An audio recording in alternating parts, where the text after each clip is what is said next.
You're listening to the Sanditon Chronicles, where we talk all things Sanditon and Sanditon adjacent. Come along with us as we dissect all of your favorite characters, scenes, and dialogue. We have so much to tell you. Hey guys, welcome back to the Sanditon Chronicles. I'm Maureen. I'm Janice. And we are back with another episode. We are talking Beatrice Henkins. I want to call her Hawkins all the time. I don't know why, but Beatrice Henkins and Dr. Fuchs. Now, these two were, they were surprises for me how much I ended up liking them, because Dr. Fuchs in the first season, he made me laugh a lot. And of course, we saw him with how he spoke very confidently and in season 1. So we liked him, but he kind of made me laugh. And then he helped my girl in season 2, made me appreciate him more, though I thought his methods were insane, as most of them were then. Right. Yeah. Yeah, it was crazy. And when we first met him, of course, he was doing that demonstration of that shower, indoor shower. The bathtub. Yeah. And of course, Clara burnt herself intentionally, and he felt terrible. And then, of course, we saw him come to the rescue of Old Stringer, right, when he fell and broke his leg.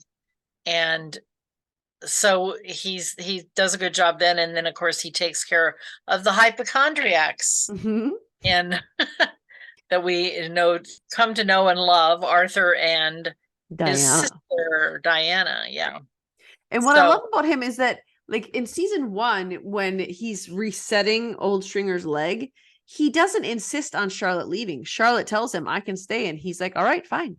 I'm going to use you then, which is pretty progressive at the time for a male doctor, to allow a woman, to stay in the room when he's fixing a man, but also to instruct her on what to do and how to do it. That was pretty progressive of him. And then you see him with Arthur and Diana, and he's very calm. And I even like what he says in season 1, although I'm going to paraphrase, but he says something along the lines of, although I do enjoy our daily communications. Like, just the way he is with them. He knows that they're hypochondriacs. He's not feeding them, but he's listening to them. And he knows, like, it's almost like he's got a psychological aspect to his practice where he understands sometimes people just need to talk.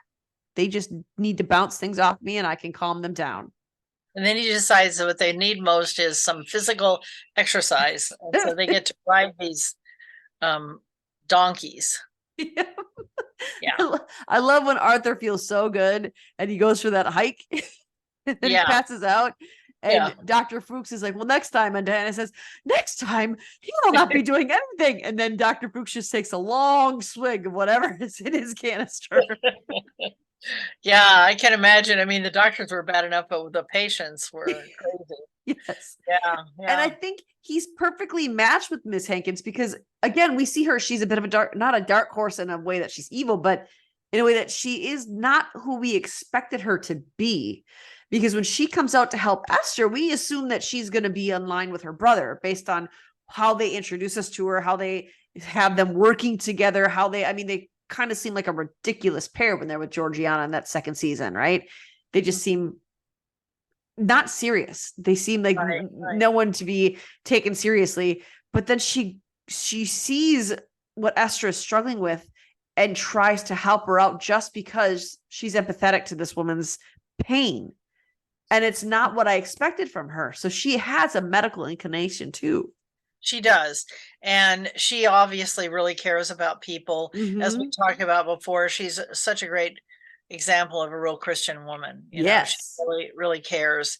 And, of course, they're acting as, she and her brother are acting as the guardians, or not guardians, but what am I trying to say? Chaperones for Georgiana. And she has such a layer of innocence in some ways, but then when she sees the nude drawings, she's like, isn't that how the Lord made us? She's obviously very well read in the Bible, and is really tries to live a very Christian life. Yes, encouraging to others too. And she's still like, I think some can take that perspective of her viewing the nude pictures as, oh, she's not as proper as she thinks, but I think she is, but she just also has an understanding of what's art and what's real life, and she can separate the two and admire the beauty in a skill set. She can admire the beauty in someone doing something she cannot do. And I think that's a lot of what it was for Lockhart and her, was she saw what he was capable of, how he was capable of depicting these things that she could never depict, and admiring the beauty and the intensity and how it was so artistic and skillful. And the beauty of the world God created. Exactly. And human beings. Yeah. Mm-hmm. Yeah, no, she doesn't make a very good chaperone. She loses track of Georgiana at the party when they're playing croquet and everything, and in the street. Yeah. Yes. But she cares enough to go looking for her. I mean, yep. She's really a good person. Mm-hmm. And and Dr. Fuchs, of course. So we don't see the two of them get together until the third season. So in the second season, they're both there, but they're never, he's busy taking care of Esther. That's when we see her. Yeah, that's when we see him. And then she's busy being a chaperone to Georgiana. That's when we see her, but we don't see them really in the same place. And I was thinking how ironic it is, I like my ironies, that it's Edward that really brings them together in the same sort of sphere. Yep. It's because Dr. Fuchs is punishing him to try and reform him, and Dr. Hankins is bombarding him with chores and scripture and that sermons, that kind of thing, to change him, to reform him. Yeah.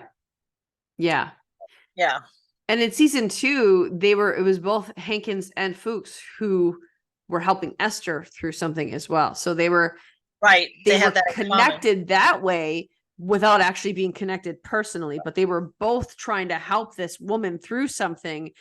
And then he got firsthand insight into who Edward was, how he was. And I think because he is a science man, because he is a medical man, he could look at Edward in a completely different, probably more realistic light than Reverend Hankins allowed himself to. And so because of that, I think that Miss Hankins, she comes at it with a fairly similar view to Edward as Dr. Fuchs does, but also looking at him as, you are still God's creation. You are still someone that God loves. So I will not cast you off. I will be here to encourage you, knowing that this is happening over here. And I love that Dr. Fuchs took the time when she shared even a modicum amount of interest in what he was doing, what he was teaching, what he was learning. He, again, showed a very progressive attitude in sharing all of the things he was learning with her through letters. Right. And I thought, how sweet that someone has that much confidence in her ability to understand this. Right. And also, it's really interesting if you think about the way the story developed, that Dr. Fuchs was there, but he wasn't part of the social circle. He wasn't really invited to anything until the third season. And he did then attend the ball and the dinner, and he didn't. Whereas in season 2, he did not attend the dinner that the military put on. He wasn't there, but he was in season 3. And not that, obviously, it was Georgiana's party that he was in attendance at. Yeah. And that's one of the places that he and Beatrice, all of a sudden I spaced on her name, Beatrice interacted, and sort of, but it was really when Edward was there or had been there, maybe he was still there, and Reverend Hankins and Dr. Fuchs were both claiming credit for having reformed Edward. Yeah.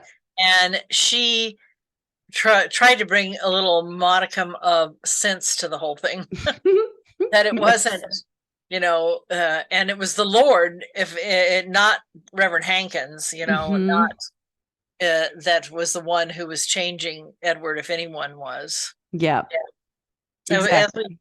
as we said before, she's such a neat, sweet character, and I looked up, and it was in episode 3 that he writes her. He's gone to season London 3 to this seminar, mm-hmm. and they had this discussion about, she was impressed with what he was doing and learning and the medical stuff, like you said. And then he asked if it would be okay if he wrote her. Mm-hmm. And she was like so excited. But then she has to play dumb and innocent when the letter comes. Oh, well, yeah. Oh, I wasn't expecting that. You know what I mean? It's pretty funny.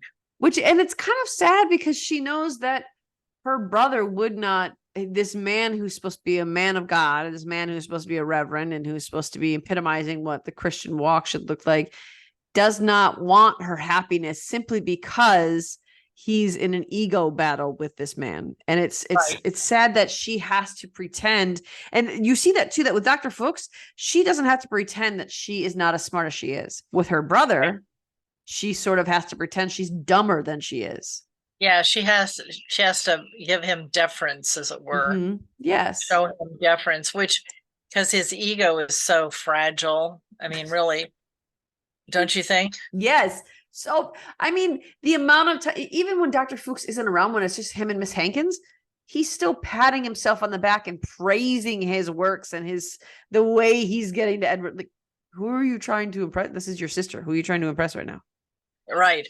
And of course, she is dependent on him for life, her well-being and life and stuff. But he's clearly not the Christian she is. Exactly. And she wouldn't be as dependent on him if he would allow her to be with someone who is invested in her as a human being, who wants to be with her because of who she is, which is Dr. Fuchs. And I think it's so nice the way there was that one scene in season 3. I think they're standing in the church, and it's when he kind of discloses in front of Reverend Hankins that he has, didn't you get my letter? Something along those lines. And he is basically insinuating, you can tell him, we don't have to hide this. It's fine that I'm doing this. It's acceptable that I'm doing this. You understand this. I want to tell you this information. He shouldn't matter. I mean, obviously he's not saying those words, but that's what he's getting at. Right. No. But she's afraid of his reaction. Yeah. Because that's her brother. He's been who she's been subject to for her life. Right. And I was just looked up, what it was that he wrote, and that she, we hear his voice, I believe, when she's reading it. Dear Miss Hankins, yesterday I was given the opportunity to listen to a young man's beating heart through a simple wooden tube. It was clear as day, and I cannot wait to share this discovery with you. And she was thrilled, and it's so strange for us because, of course, we know all about stethoscopes. For that day and time, though, it was something. It was really something. And it was nice that he was excited about it, and he was finding a kindred heart in her, a kindred spirit that wanted to know the same things, who had a curious mind. Yes. And he knew that she would understand it. Right. Yeah. Because, and it was so sad, as you were saying, for Mr. Reverend Hankins to kind of poo-poo her. And, she felt like she had to when he brought her the letter, and he clearly wanted to know what it said. That she had to play it down and pretend like, oh, I don't know why he'd be writing me. And there's no hurry. And that she cannot wait for him to just leave her alone so she can read the letter. Yeah. And then she has to keep hiding it from him when he comes upon her later and she's looking at a letter from him. Right. And I'm sure some people go through it with email these days or whatever, but I do remember that as like a teenager getting a letter from a friend that I was corresponding with, and how exciting it was and how I wanted to be by myself to read it. Yeah. And not because there was anything scandalous. Right. No, there was nothing going on other than, I just wanted to read what this person had to say to me. Yep. So. Same.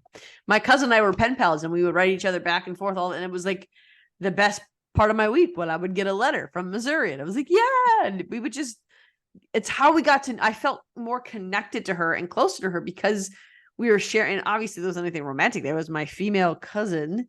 Right. So, but that connection was there, and that the fact that she was so overjoyed shows you a connection that she has been denied her entire life, that she's finally getting. And the fact that her brother could not see how much she enjoyed talking with Dr. Fuchs, even when he was there in person, talking with him, she enjoyed his, there was no denying that she enjoyed even his conversation. And not because, oh, he's so dreamy, but because she was genuinely interested in what he had to say. He genuinely gave her deference of, hey, you want to hear this? I'm going to tell you about it.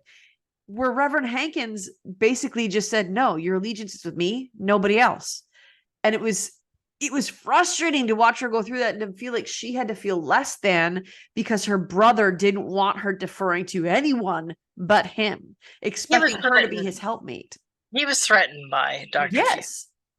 And in more ways than one. Yeah. And for one thing, Lady Denham might have chosen him instead of her, him instead of him, to keep doing things with Edward. But of course, now that we know the final outcome, that Edward was going to become a reverend, which is just the most ironic thing in the world. At least that's what Lady Denham had in mind. Now that we know that, it makes it even more ironic.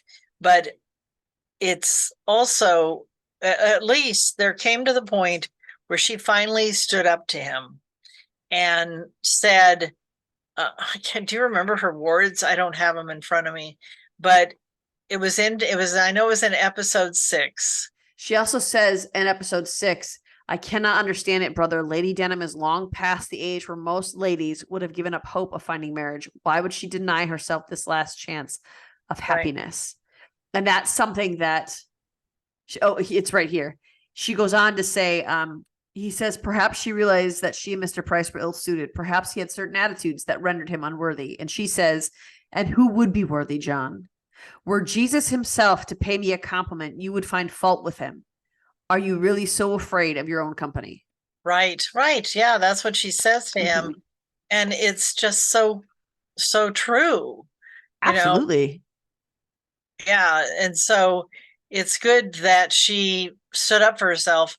And then he's really taken aback by it because she obviously rarely, if ever, in front of him disagrees with him or anything or challenges him in any way. But then when he finally gets the message and said, well, we should invite Dr. Fuchs to tea, to afternoon tea. And that then he's finally gotten it through his thick head that he should, welcome him instead of treating him like a threat. Exactly. And I think that it was the last straw for her. I think obviously that conversation was kind of the last straw, but beyond that, when the last time she and Dr. Fuchs were together and Reverend Hankins basically said, come along, Beatrice, and pulled her by the arm away from Dr. Fuchs. And she was obviously, you could see on her face the distress that she felt in that moment, and the distress in Dr. Fuchs's face, because Dr. Fuchs sees her as more than property. Dr. Fuchs sees her as more than someone to keep house, which is what Reverend Hankins sees her as. He's using her as a substitute for a wife because he has no wife. Right. No, they are like-minded people. And one of the saddest points to me, even beyond these conversations, was the time that she turned down Dr. Fuchs from dancing. Yep. That was just like, heartbreaking. And that was because of her brother. And she knew he would not want her doing, why? Why wouldn't you want her dancing with someone? Even you let her dance with Edward, but Dr. Fuchs is a no-no. Yeah. His priorities are all wrong. He lets her dance with people who he knows she wouldn't have a chance with because he's threatened by the idea, and she hits it right on the head. Are you so afraid of your own company? He is threatened by the idea that she will eventually leave him to his own devices, and he knows that he doesn't have the gumption or the wherewithal to actually do this life on his own. He needs someone to do it with him or for him. Now, I will say this, in season 1, he was quite interested in, why am I not thinking her name? Griffiths. Yes, Mrs. Griffiths. And then, but obviously after Mrs. Griffiths left, Miss Hankins came to live with him. I think that's what happened. Yeah. My guess is she probably had been living with her parents, and who knows what happened. We don't know that backstory, but she came to live with him. And so I'm not sure he was at all readily aware of his own thoughts or feelings. I don't think so either. I mean, I don't think he was really trying to be mean to her. I think he was just oblivious to what he was doing to her. And when she finally stood up and challenged him, then he had to see it. Yeah. I think you're right. I don't think he was because in season 2, we see them getting along just fine. But in season 3, he was very clearly threatened by her relationship with Dr. Fuchs. And I think that was part of what spurred on this egotistical battle between the two of them is Hankins did not want to be shown up by Fuchs because he did not want to lose Beatrice to Dr. Fuchs. Right.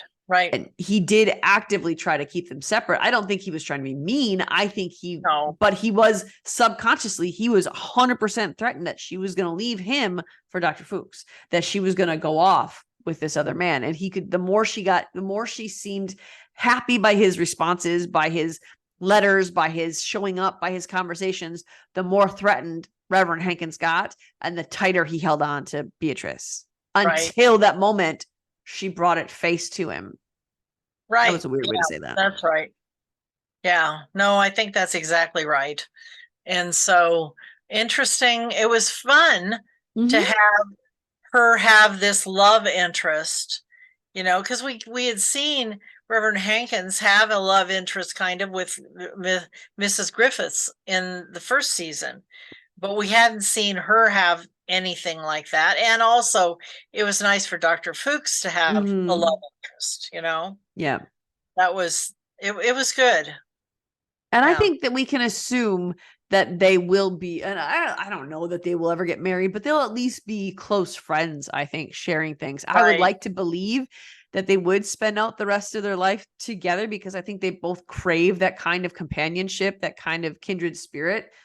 And even if it wasn't a physical relationship, even if they didn't live together, even if they the three of them got to visit and be friends, and that would be okay too, as long as she wasn't barred from being with him and learning from him and sharing that in common. And I do think that she longs. I mean, she has her brother to say nice things about her, but it's different when you hear that from your brother than from someone who's romantically interested in you or sees value in you besides familial. And I think that she has long craved that, but as a Christian woman, she's put that aside because, well, it's never going to happen for me. And she even says that thing she says about Lady Denham. Why would she deny herself that chance at happiness? I sincerely hope that this is something that goes further than what we see, although it's kind of hard to see that because just the way it was with them, it seems like they would be more friends, but that's clearly the direction that she wants. It's clearly a direction that she craves. And I think Dr. Fuchs is a perfect match for her in that way because she's a little quirky, but so is Dr. Fuchs. And he can see her value beyond Christian duty. He sees that she has more value than just working, than just doing ministry, than just that aspect of it. He sees her value so much more deeply than that. Or just being a housekeeper or, she is a curious mind. She wants to learn. She's interested in what's going on in the world.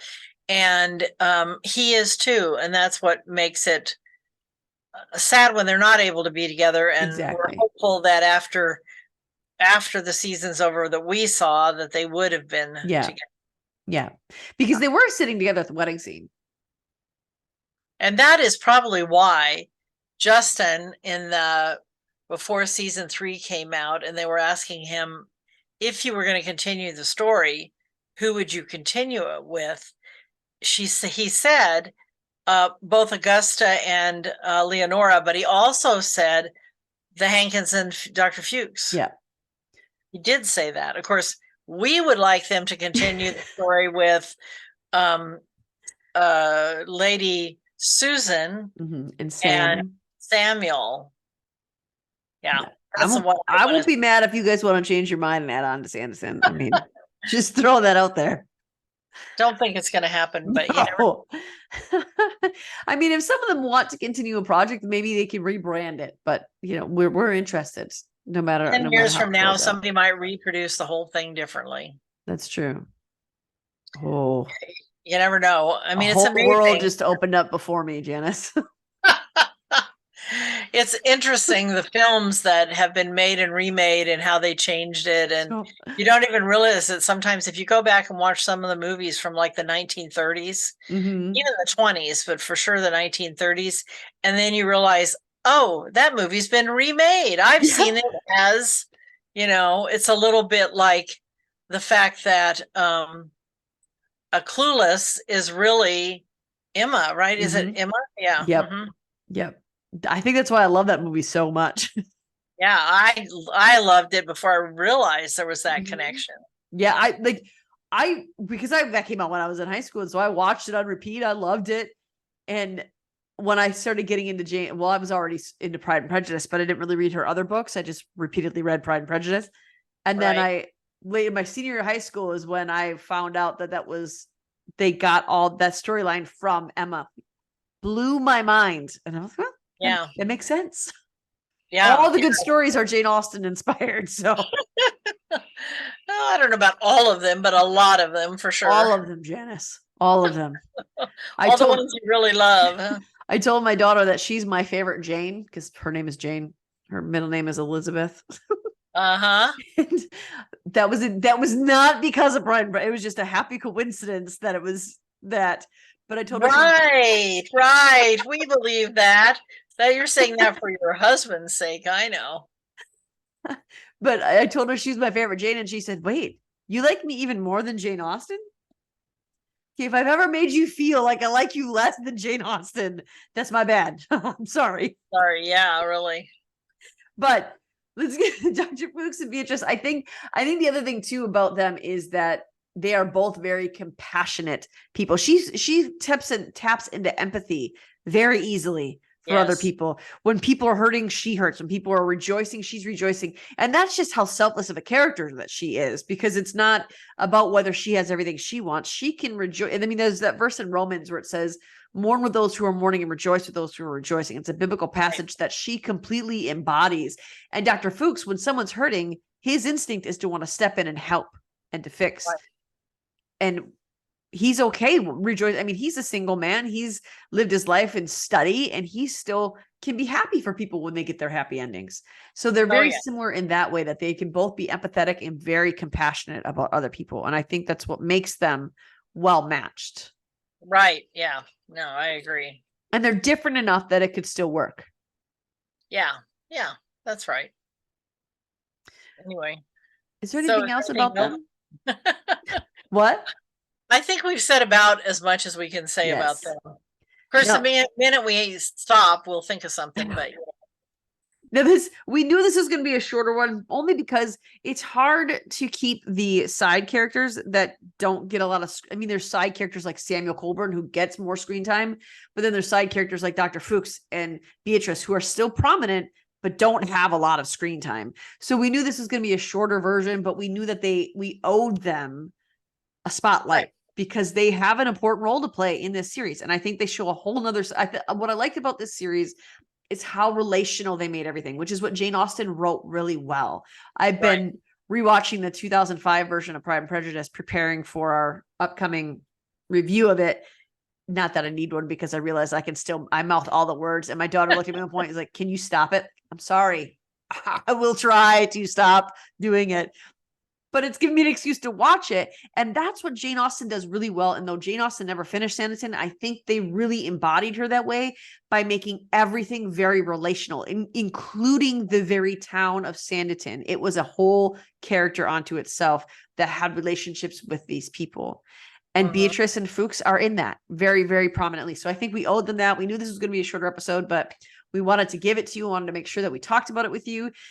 So next week, we are doing our members only chat live. So everyone can tune into this live. It's going to be on Sunday. So not exactly a week away, but Sunday, 3:30 Central Standard Time.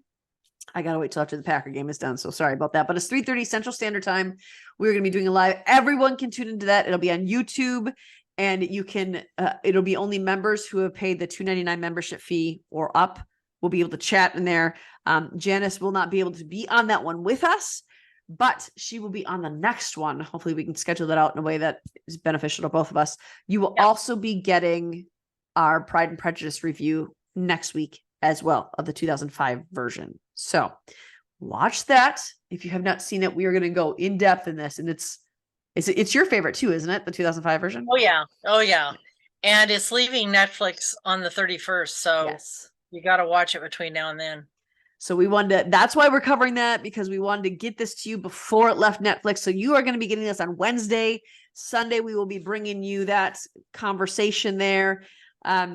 And just make sure you're watching it. If you have not seen it yet, we're going to go pretty in detail on it. So, I mean, you should know the story of Pride and Prejudice already, but we're going to go into detail on this. And we don't, for those of you that prefer the 1995 version, it's okay. We're going to be talking about that one the week after, theoretically, because that's 5 hours. That is a 5-hour version. So we might split it into a couple of it. I think we're going to have to split it into two.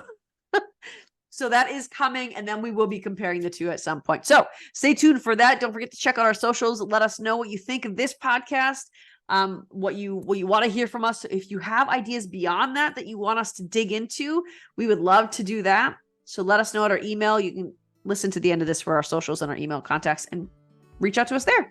On that note, we'll see you very soon. Bye, guys. Bye. Are you craving more TSC content? Head on over to our social media accounts. You can find us on Twitter, Instagram, and our Facebook group, the Sanditon Chronicles Sanditon Family Fan Club. Also, check out our website, thesanditonchronicles.com. Of course, we want to hear from you. We want to know what you want to hear and what your thoughts are. Email us at the.sanditonchronicles@gmail.com. And don't forget to subscribe to our YouTube channel. Tune in every week for new episodes.